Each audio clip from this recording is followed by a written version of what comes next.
रहे हैं आज का मुद्दा और ये प्रोग्राम और ये चैनल उर्दू दुनिया का नंबर 1 न्यूज चैनल लगातार बना हुआ है आपके प्यार आपके मोहब्बत की वजह से। गुज़िश्ता दिनों पोस्ट कॉलोनियल असम 1947 से 2019 ये किताब का नाम है।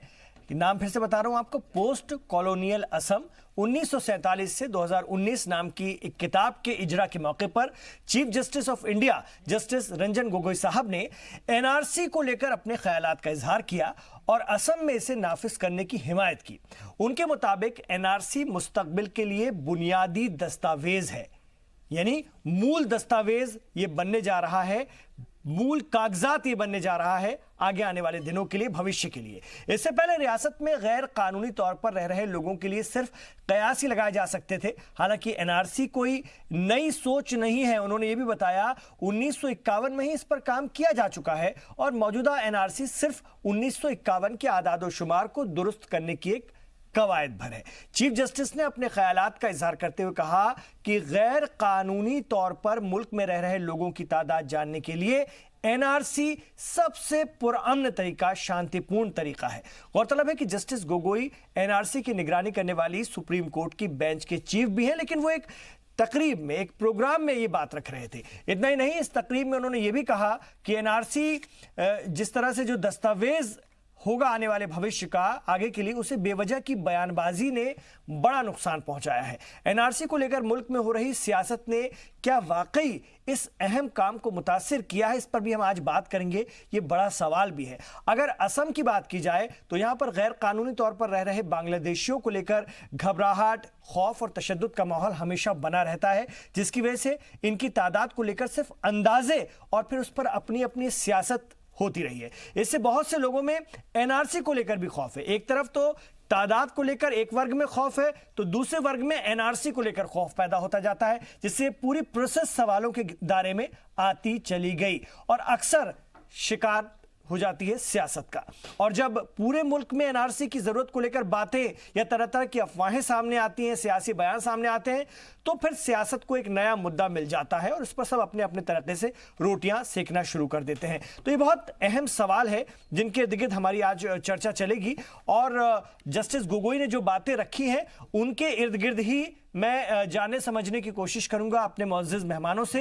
एनआरसी को हम और बड़े और बेहतर ढंग से टटोलने की कोशिश करेंगे, क्योंकि बहुत सारी चीज़ें हुई। मेरे जो सवाल रहेंगे वो ख़ास तौर से रहेंगे, मैं आपको बता दूं, मेरे सवाल रहेंगे कि क्या एनआरसी के काम को बेवजह की सियासी बयानबाजी से नुकसान पहुंचा है, जैसा कि जस्टिस गोगोई ने अपनी बात में अपने ख्यालात का इजहार किया। दूसरा सवाल आज का मेरा रहेगा कि क्या एनआरसी आंकड़ों को दुरुस्त करने की कवायद है, तो फिर इसका इतना खौफ, इतना हवा क्यों बनाकर रखा गया है। तीसरा सवाल, गैर कानूनी तौर पर मुल्क में रह रहे लोगों की वजह से क्या क्या वाकई परेशानी आती हैं वहां के मूल निवासियों को, उस स्टेट के रहने वालों को, चाहे कहीं की भी बात हो, क्योंकि इसको लेकर के दूसरी रियासतों में भी बहुत सारी बातें सामने आती रही हैं। एनआरसी सिर्फ एक खास मजहब के लोगों को निशाना बनाने के लिए है, इस इल्जाम में कितना दम है, ये भी देखने वाली बात होगी, क्योंकि जब इस पर सियासत होती है तो एक तबका इससे डरता है। और पांचवा सवाल हमारा आज का रहेगा कि एनआरसी को मुस्तकबिल का दस्तावेज कहा जा रहा है, क्यों? भविष्य का दस्तावेज, बुनियाद, मूल कागजात कहा जा रहा है, तो क्यों कहा जा रहा है? यह बहुत अहम बात है, क्यों है ये भविष्य का दस्तावेज? तो आइए मैं इस पर बात करूं। उससे पहले अपने साथ जो मौजूद मेहमान हैं, मुअज़्ज़िज़ हज़रात हैं, उनका तारुफ आपसे करवा दूं। बहुत अच्छे लोगों को मैंने अपने साथ जोड़ा है। ये देखिए आपके स्क्रीन पर आ गए हैं। मेरे साथ इस वक्त संजीव कौशिक जी हैं। संजीव कौशिक जी एक सियासी तज्ज़ियाकार हैं, एक अच्छे आलोचक के तौर पर जाने जाते हैं। मेरे साथ सैयद यासिर जिलानी साहब हैं, भारतीय जनता पार्टी के लीडर हैं और मुस्लिम राष्ट्रीय मंच के कौमी तर्जुमान तो हैं ही, साथ ही केंद्र सरकार में उच्च शिक्षा समिति के मेंबर भी हैं आप। मेरे साथ इस वक्त संजय के चड्डा साहब भी स्टूडियो में तशरीफ फरमा है, देश के जाने माने वकील हैं और आप आइन के एक बड़े जानकार हैं। साथ ही हमने अपने साथ राजीव रंजन जी को भी रखा है, जो कि एक वकील हैं, कानून के बड़े जानकार हैं, साथ साथ एक अच्छे सियासी तज्ज़ियाकार भी हैं। तो बहुत अच्छा पैनल है। आइए शुरुआत करते हैं बातचीत की। और सबसे पहले मैं यासिर जिलानी साहब आपके तरफ ही आना चाहूँगा, क्योंकि आपकी जो पार्टी है उसने इसको लेकर के खूब बयान दिए हैं। इलेक्शन से पहले असम में आपका चुनावी मुद्दा भी यही रहा था और एनआरसी, बड़ा सवाल यह कि घुसपैठिए भगाएगा या वोट दिलाएगा? देखिए, ये आपके सवाल पूछने का एक बहुत शानदार तरीका हो सकता है, लेकिन सच्चाई ये है कि जो भारत के अंदर जो हमारे संसाधन हैं, हमने कई बार इस बात को कहा है, वो बहुत सीमित हैं। और सीमित संसाधनों पे अगर किसी का हक है तो वो भारतीयों का है, जो भारत के मूल निवासी हैं, भारत के रहने वाले हैं। क्योंकि देखिए, हमारा जब आप पूरे भारत का इतिहास देखेंगे, हमेशा से हम वसुधैव कुटुंबकम के मानने और जानने वाले लोगों में से रहे। हमारी संस्कृति, बहुत अच्छी बात है, आ रहा हूं और भी कानून है मैं आ रहा हूं देश में लोगों का आदाद-ओ-शुमार पता करने के लिए, और एनआरसी की इतनी लंबी चौड़ी कवायद इसलिए जरूरत चली है। हाथ क्या आया वो भी जरा आप मुझे बताइएगा। अच्छा, एक बात बताइए। अभी भी बहुत सारे मामले ऐसे हैं जो बताइए, ये बताते हैं कि मानव अधिकारों का कुछ स्तर पर उल्लंघन हुआ है, और जब आपके हाथ में कुछ नहीं आया तो फिर आप जो है दाएं बाएं देखने लगते हैं और इस तरह से करने लगते हैं कि हाँ, एक बार अगर रिजल्ट खराब आया तो उसको रिवैल्यूएशन के लिए भेज देते हैं। इस तरह की आप कोशिश, मैं 2 उदाहरण देना चाहूंगा, क्योंकि आप, ये आपके लिए सियासी हथियार बन जाता है। देखिए, आप कहीं ना कहीं चीफ जस्टिस ऑफ इंडिया ने एक प्रोग्राम में किया। देखिए, सियासी के साथ साथ देखिए एक फैशन बन गया है आज के डेट में मीडिया चैनल्स का भी, और जो हमारे विपक्ष के लोग हैं जो हम पे कटाक्ष और हम पे प्रहार करते रहते हैं, वो कहीं ना कहीं हिंदू मुसलमानों से हर मुद्दे को जोड़ देते हैं। लेकिन मैं इसी संदर्भ में 2 उदाहरण देना चाहूंगा। जब देश आज़ाद हुआ, मजहब के बुनियाद पे हमारा भारत आज़ाद हुआ, बट गया, हमारा भारत बटा 1947 में और पाकिस्तान बन गया। लेकिन कुछ चंद मुसलमान भाई इस भारत के अंदर रहे, और भारत में जब रहे तो मान सम्मान के साथ उनके साथ खड़ा रहा। अगर कोई तो सनातन धर्म के हिंदू भाई बहन बिल्कुल साथ साथ खड़े रहे, और उनको खड़ा ही नहीं किया, उनको बहुत बड़ा भी किया इसी भारत के अंदर, और भारत के लोगों ने देखा। उसके बाद हमारा सिलसिला शुरू होता है। हमारी उस वक्त आबादी भी कम थी। उस वक्त जिस पे आपका निशाना है, जिसके तमाम विपक्ष के लोगों का निशाना रहता है, उस एक पर्टिकुलर धर्म के लोगों की भी आबादी बहुत कम थी। लेकिन धीरे धीरे हमारी व्यवस्था बदली, हमारी चीजें बदली, और आज एक आबादी का बहुत बड़ा बोझ इस भारत के ऊपर है। 1.25 अरब से ज्यादा हमारे देश की आबादी है। लेकिन मैं आपको ये समझ में नहीं आता, आप और आपकी पार्टी एनआरसी जैसी प्रक्रिया को, प्रोसेस को मजहब के चश्मे से क्यों देखती है? हमने कहा देखा, दिल्ली के मुख्यमंत्री ने भी कहा था ना कि हमारे दिल्ली में भी एनआरसी की जरूरत है। उसको लेकर तो आपकी पार्टी बड़ी बरहम हो गई थी, और उसके बाद में जो बात समझ में आई वो ये आई कि फिर तो मनोज तिवारी को भी जाना पड़ेगा और बहुत सारे लोगों को जाना पड़ेगा एनआरसी दिल्ली में। नहीं, अब देखिए, एक चीज मैं और आपको टेक्निकल चीजें बता दूं। हम अपनी अगर पहचान, जो हमारी पहचान है, और खास करके हम जस्टिस गोगोई की जो किताब आई है, उन साहब ने उस किताब के जरिए जो एनआरसी को एक जरूरत बताया है आसाम के लिए, वो क्यों बताया है? भारत के चीफ जस्टिस हैं, अभी तक 17 तारीख को वो अपने पद से उनका टेन्योर खत्म होगा। इसीलिए तो बताया है कि सबसे ज्यादा अगर घुसपैठिए इस पूरे भारत के किसी एक स्टेट में आए तो वो आसाम है। आसाम की आप जो ज्योग्राफिकल पूरा सिस्टम है उसको जब आप देखेंगे, उस पर नजर डालेंगे, तो आपके जो बॉर्डर के इलाके हैं, जो शहर है बॉर्डर का, कोकराझार है, आपको इस तरह के कई सारे शहर हैं आसाम में। आप यकीन माने कि वहां पे जो रेशियो है आबादी का, वो बड़ा अजीबो गरीब है। उसमें लोगों का जो घुसपैठियों की तादाद बहुत ज्यादा है। बारपेटा है, ढुबरी है, नया गांव है, इस तरह के जो इलाके हैं उसमें परसेंटेज ऑफ जो घुसपैठिए बहुत ज्यादा है। उसको लेके चिंता जताई गई। चिंता कब जताई गई? जब आपकी संसाधनों के ऊपर उन्होंने प्रहार करना शुरू किया, उन्होंने अटैक करना शुरू किया, उन्होंने कब्जा करना शुरू किया।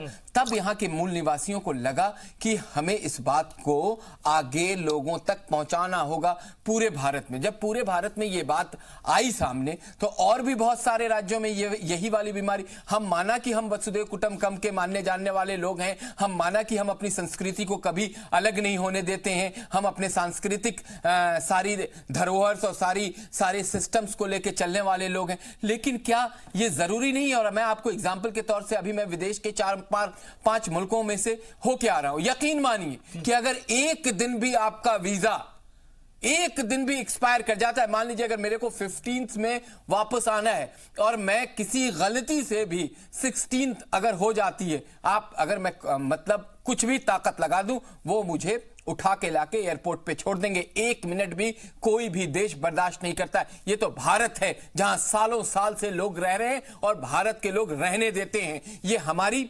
परंपरा है, उसका हिस्सा है। लेकिन क्या हम इसी परंपरा को अपने जो यहाँ के मौजूदा मूल निवासी हैं उनको हम इसी तरीके से बिना मतलब के उनके ऊपर ये थोपें और उनको हम प्रॉब्लम में, उनको कठिनाई में डालें। ये लोगों को समझ में नहीं आती। हर चीज को राजनीतिकरण करना क्या जरूरी है? तो हर चीज पे राजनीति करना नहीं, आप बताइए ना, क्या आप सऊदी अरब में नहीं, सऊदी अरब में अगर आप हज करने जाते हैं फॉर एग्जाम्पल, और हज के बाद एक दिन भी आपका इधर आप रुक सकते हैं, दुबई में आप रुक सकते हैं, आप किसी भी मुल्क में आप रुक सकते हैं। तो भारत के अंदर अगर एक प्रक्रिया चल रही है जिसमें पहचान की जरूरत है, नई चीज नहीं है जी, ये आप भी जानते हैं, मैं भी जानता हूं, और जस्टिस साहब ने भी इस पर रोशनी डाली प्रोग्राम में 51 से आप लोगों ने भी कोई मतलब उसमें कमाल नहीं किया है। उसमें जो है सिर्फ कोर्ट के आदेश के मुताबिक पुरानी सरकारों ने जो नहीं किया था वो आप करने की कोशिश कर रहे हैं। नहीं, देखिए पुरानी सरकारों ने जो बात उठाई, उन्होंने बहुत सारे ऐसे मुद्दे रहे जो आधे अधूरे पे उन्होंने छोड़ दिया। ये सरकार मजबूत इरादे के साथ काम कर रही है, और देखिए इसका एक ही सोच है, सबका साथ, सबका विकास और सबका विश्वास। पर इल्जाम दूसरा लगता रहा है ना, इल्जाम अगर आप इल्जाम लगाना चाहें, इल्जाम के चश्मे से अगर आप इल्जाम लगाएंगे, इमरान साहब अगर आप इल्जाम के चश्मे को पहन के इल्जाम लगाएंगे तो आप मौजूदा मूल निवासी जो भारत के रहने वाले लोग हैं अलग अलग राज्यों में, उनके साथ इंसाफ नहीं कर पाएंगे। आपको दुनिया के देशों का भी की हालात को देखना होगा, समझना होगा, और जो बात जस्टिस साहब ने कही है उनको भी समझने की जरूरत है कि क्यों कहा कि इस प्रक्रिया जरूरत है इस वक्त की। लोगों के सामने ये बात आनी चाहिए कि हमारे बीच में जो सुनिए यासिर जिलानी साहब को, एनआरसी आंकड़ों को दुरुस्त करने की एक कवायद भर है, ठीक है, उसको अपडेट करते हैं। वो 51 के बाद से बहुत लंबे वक्त तक नहीं हो पाया, उसको ये सरकार अपडेट कर रही, तो इसको लेकर इतना खौफ बनाने की जरूरत क्या है? या इतना आपकी यानी दूसरे अपोजिशन पार्टियों की भी मैं बात करूं तो उन्होंने भी कोई कसर नहीं छोड़ी। ममता बनर्जी कहती है हम अपने यहाँ नहीं होने देंगे, और वो लगातार इसके विरोध को लेकर, मुखालफत को लेकर के बयान देती रही, दूसरे लोग भी देते रहे हैं कि आप एक वर्ग विशेष को निशाना बना रहे हैं। तो इतना खौफ पैदा करने की जरूरत क्या है? एक सिस्टम है, उसके मुताबिक चला जा रहा है। देखिए इमरान भाई, जिलानी साहब को भी हम सुन रहे थे बड़े गौर से। इनकी सबसे बड़ी खासियत यह है कि आप सवाल कुछ और करेंगे, जवाब कुछ और देंगे। आपको ऐतिहासिक पृष्ठभूमि में ले जाके आपको पूरा इतिहास बता देंगे, लेकिन ये जवाब नहीं देंगे कि जस्टिस रंजन गोगोई को यदि ये बोलने की नौबत आ गई तो आखिर उन्होंने क्यों बोला ये? क्या उन्होंने सरकार तो समर्थन ही किया है? आप सुन तो लीजिए, आप तो सुन तो लीजिए। उन्होंने क्या कहा है? उन्होंने एक तरह से तमाचा मारा है राजनीतिक उन पार्टियों के ऊपर जो बेवजह इस एनआरसी को लेकर के सियासी फायदा उठाने की कोशिश कर रहे हैं, और किया भी है। उन्होंने स्पष्ट रूप से कहा है कि इसका एक ऐतिहासिक दस्तावेज के रूप में इस्तेमाल किया जाएगा, भविष्य के लिए यह कारगर है, इस पे बेवजह विवाद पैदा न की जाए। हुआ क्या? एनआरसी के नाम पर पूरे देश में एक लहर फैला दी गई। कभी कोई उत्तर प्रदेश में करने की बात करता है, कोई यूपी हरियाणा में करने की बात करता है, कभी दिल्ली में करने की बात करता है। आप गोया ऐसा, उन्होंने क्या कहा कि ये 40 लाख और 90 लाख की बात नहीं है।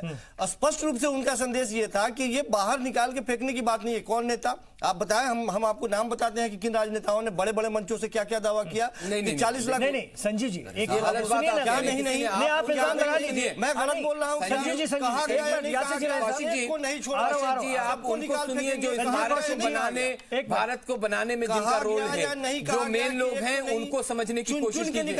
उन्होंने नहीं कहा, उन्होंने कहा मुख्तार अब्बास नकवी साहब का आप बयान ले लीजिए। क्या कहा उन्होंने कहा, मुख्तार अब्बास नकवी साहब ने कहा कि पूरे हिंदुस्तान में किसी को घबराने की जरूरत नहीं है, किसी को किसी तरीके से परेशान होने की जरूरत नहीं है। आप उन लोगों को कोट करने की कोशिश कीजिए ना जो भारत के बढ़ते और बदलते भारत के मुख्य धारा में लाने वाले लोग हैं, जो मंत्री हैं, जो कहने की नौबत आ गई, राजनीतिक फायदा नहीं उठाया गया, समझता है, और सरकार के लिए जो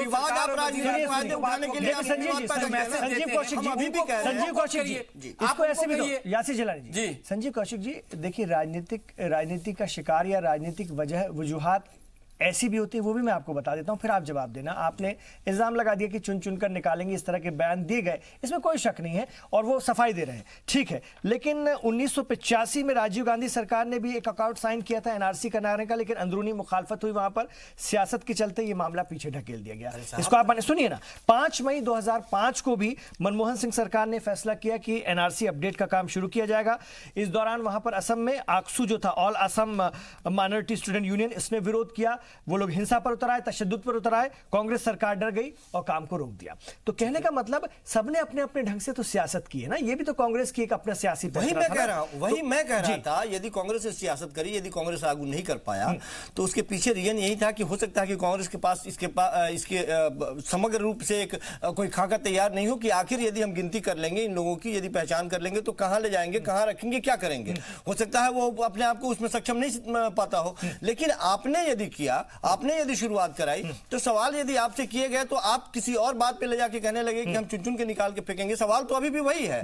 जस्टिस रंजन गोगोई ने जो कहा वो 100% सही कहा, अपने जगह पे वो सही कह रहे हैं, लेकिन मेरा सवाल अभी भी यही है कि आखिर ये जो अभी बात खुल के आ रही है, उनको बोलने की जो नौबत आ गई, इसलिए आ गई क्योंकि हम सवाल सरकार से कर रहे थे कि आप इन लोगों की पहचान करके करेंगे क्या, कहां बैठाएंगे। अभी कम से कम वो हिंदुस्तान में रह के, कमा के, खा के जीवन यापन तो कर रहे हैं ना। जब आप पहचान कर लेंगे कहीं और, उसको विस्थापित करेंगे, फिर उसके रहने का व्यवस्था करेंगे, आप खाने का व्यवस्था करेंगे, पहचान करके आप क्या निकाल के फेंकेंगे। लोगों ने कहा, इन लोगों ने कहा कि चुन चुन के निकाल के फेंकेंगे। कैसे फेंकेंगे, उन्हीं लोगों के ऊपर सवाल खड़ा किया गया ना। बता दीजिए, आप ये बताएंगे नहीं, सिर्फ बैठ के यहाँ पे झूठ मत परोसा। अरे क्या लोगों ने कहा कि निकाल के फेंक देंगे, किन लोगों ने कहा जो लोग भारत के नहीं है, जो घुसपैठी हैं, जो हमारे भूमि पुत्रों की उनकी जो उनके संसाधन है, उनके सीमित संसाधन, उस पे जो धावा बोलेंगे, उनका निकलना जरूरी है। आप अपने घर में किसी को बाहरी को ला देंगे, आप अपने घर के अंदर किसी बाहरी को लाके रखेंगे, आप जैसे लोग भड़काने का काम कर रहे हैं, आप यही कहना चाह रहे हैं का काम कर रहे हैं। आप ही लोग हैं जो उत्तर प्रदेश से लेके कन्याकुमारी तक इस बात को फैला रहे हैं, बेवजह का प्रोपेगेंडा फैला रहे हैं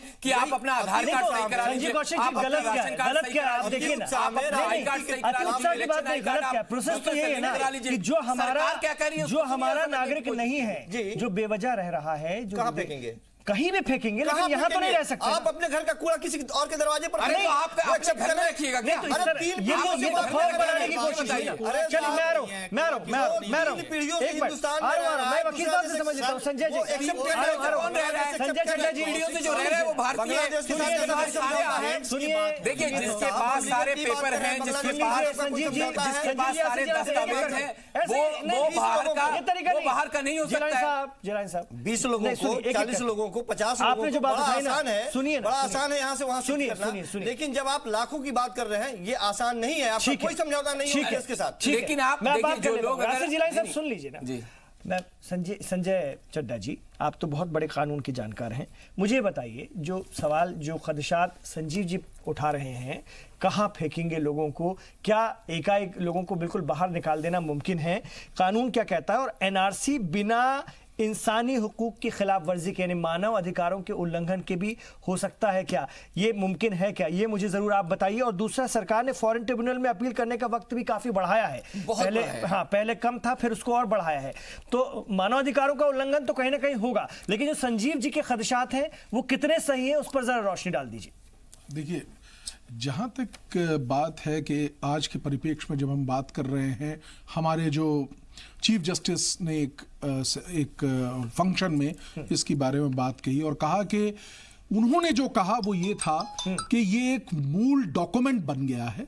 इसका मतलब ये नहीं है कि वो जो 3 करोड़ और 30 लाख लोग हैं, उन्होंने अप्लाई किया था, उनके साथ उसमें से जो 19 लाख लोग निकाले गए उनको फेंक दिया जाएगा। पहली बात तो ये नहीं है, ये बड़ा पॉइंट है। देखिए, नंबर 1। नंबर दूसरी, जो संजीव जी कंफ्यूजन क्रिएट करने की कोशिश कर रहे हैं और यासिर जिलानी जी उसको और हवा बना रहे हैं, उससे इतर आप बात कीजिए जो सही मैसेज जाए। सही मैसेज ये और जो बात गोगोई साहब भी कहना चाह रहे हैं, जो गोगोई साहब का बात कि देखिए, ये एक हर देश का एक वो होता है कि इलीगल इमिग्रेंट्स जो होते हैं उनके लिए अपना कानून है, उसको फॉलो करके ही उनको निकाला जाएगा या फेंका जाएगा। ये बात भी लेकिन संजीव जी की बिल्कुल सही है कि कुछ एक पक्ष के लोग जो हैं इस चीज को बहुत बढ़ा चढ़ा के इस्तेमाल कर रहे हैं कि यहां से मुसलमानों को निकाल के फेंक देंगे या यहां से इनको निकाल के फेंक देंगे या उनको निकाल के फेंक देंगे, विच इज रॉन्ग। ऐसा कोई नहीं हो सकता लीगल प्रपोजिशन, नंबर 1। नंबर 2, अब ये 19 लाख लोग जो जिनका नाम हटाया गया है, क्या वो ऐसे ही घूमेंगे? नहीं, उनको पूरा अधिकार है कि वो जाके अगर उनका नाम हटाया गया है तो उसको वो चैलेंज कर सकते हैं, वो अपने कागज दोबारा से पेश कर सकते हैं। और जब देखिए, इसमें रंजन गोगोई साहब ने एक बहुत महत्वपूर्ण बात कही कि देखिए, इससे क्या है, क्लियरिटी भी आई है। सोशल मीडिया के रोल पे उन्होंने बोला है। उन्होंने कहा कि किस प्रकार से सोशल मीडिया का इस्तेमाल करके कुछ चंद लोगों ने अपने बेनिफिट के लिए इस तरीके की एक लहर बनाई, वहां पे इस तरीके की बातें करी जो कि बिल्कुल सही नहीं है। एक फियर का माहौल बनाया, डर का माहौल बनाया कि अब तो पता नहीं क्या होने वाला है इस जो रजिस्टर है उसको बनाने से। तो एक क्लियरिटी यहां पे पहले देना बहुत जरूरी है कि किसी को कोई कुछ नहीं किया जा रहा, सिर्फ और सिर्फ अगर कोई इलीगल इमिग्रेंट वहां पे आ रहा है जो कि हो सकता है उससे हमें देश की सुरक्षा को भी खतरा हो सकता है, तो उन लोगों के खिलाफ उसमें कोई शक नहीं, वो तो होना चाहिए, उसको कोई इनकार भी नहीं करता। और उसको जहां तक जैसा कि आपने अभी कार्यक्रम में बताया 1985 में जो इतना इंपॉर्टेंट आसाम का अकॉर्ड हुआ था, जल रहा था आसाम, राजीव गांधी ने वो अकॉर्ड करके उसमें भी इस एनआरसी का जिक्र हुआ है। उसमें भी ये कहा गया कि एनआरसी बनाई जाएगी और अगर इलीगल ऑक्यूपेंट, इलीगल वहां पे लोग हैं तो उनको निकाला जाएगा उनके साथ। लेकिन निकाला जाने का मतलब ये नहीं है कि उनको खदेड़ दिया जाएगा, उनके साथ एक ड्यू प्रोसेस होता है। We have to adopt the due process of law. उस लॉ में उनको पूरी अपॉर्चुनिटी दी जाएगी और किसी भी तरीके से ये एक मैसेज है आप तमाम सुनने वालों के लिए कि कोई रिलीजियस ग्राउंड पे एनआरसी नहीं है। ये बात बिल्कुल क्लियर होनी चाहिए, किसी से रिलीजन से इसका कोई लेना देना। लेकिन राजनीतिक पार्टियां वही तो कर रही हैं। रिलीजन एक अपोजिशन की जमात इसको खौफ पैदा करने की कोशिश करती है एक वर्ग विशेष को बता करके। और बड़ी बात यह है कि जो इख्तिदार में है, जो यासिर जिलानी साहब की जो पार्टी है या उनके लोग हैं, उनके लीडरान हैं, वो भी इनडायरेक्ट वे में, वो एक तरफ तो सबका साथ सबका विकास की बात करते हैं राजीव रंजन जी, लेकिन इनडायरेक्ट वे में वो यही परसेप्शन बनाने की कोशिश करते हैं कि बख्शा किसी को नहीं जाएगा और बाकी लोगों की तो दृढ़ इच्छा शक्ति नहीं थी, हमारी है, हम निकाल बाहर करेंगे। वो ये उंगली दिखा करके इनडायरेक्ट वे में बोलते जरूर हैं सर। एक्चुअली क्या है कि जस्टिस रंजन गोगोई साहब का जब स्टेटमेंट देखेंगे, उन्होंने जो प्रोग्राम में अपनी बातें रखी है तो उन्होंने इस चीज को बड़ा क्लियर कहा है कि कोई नई बात नहीं है और ये कोई नई और आइडियल बात नहीं है। 1951 में जो डिसाइड किया गया था उसको आगे बढ़ाया गया है।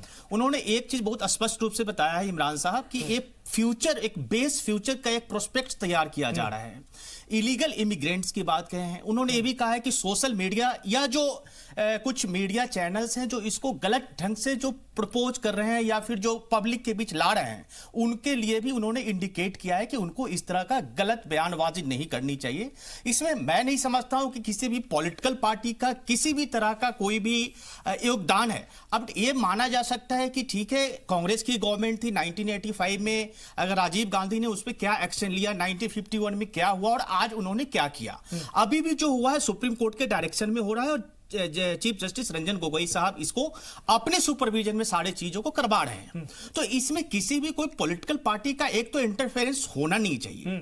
नंबर 2, लेकिन है ना बदकिस्मती इंटरफेरेंस उसी का तो हो रहा है। जब पार्टी पर तो इशारा कर रहे थे, तंज कर रहे थे या राइट, उन्होंने आपने प्रॉपर सिस्टम को कहीं ना कहीं विवादों में ला दिया। राइट, उसको कंफ्यूजन इतना क्रिएट कर दिया कि एक वर्ग के लिए वो खौफ का पर्याय बन गया और दूसरों के लिए बन गया कि ये सबसे बेहतर तरीका है चड्डा साहब खदेड़ने का। चड्डा साहब ने जो बताया कि कहीं पे रिलीजियस कहीं पे क्वेश्चन नहीं होता है। हमें कहीं भी घबराने की जरूरत नहीं है कि इसमें रिलीजियस किसी भी तरह का किसी से बदला लेने की भावना से यह काम किया जा रहा है। लेकिन यासिर जिलानी साहब, जहां जहां चुनाव होगा वहां एनआरसी की जरूरत होगी क्या आप लोगों को? देखिए, एक तो मैं क्लियर आपको बता दूं कि आपने जो बात कही है कि हम लोग राजनीति इस पे कर रहे हैं और भाजपा राजनीति कर रही है। अच्छा, तो भाजपा ने राजनीति कब करी? अगर आप उन्होंने कहा, बयान में आपको अरे सुन लीजिए, विश्व शर्मा ने क्या कहा? अरे सुन लीजिए। हाँ, तो उन्हीं लोगों ने कहा कि डिटेंशन सेंटर बने हुए हैं, उन्हीं लोगों ने जो टाइम पीरियड है वो आपको बढ़ा दिया, उन्हीं लोगों ने डिस्ट्रिक्ट लेवल तक जो लीगल एड्स हैं उनके सेंटर खोले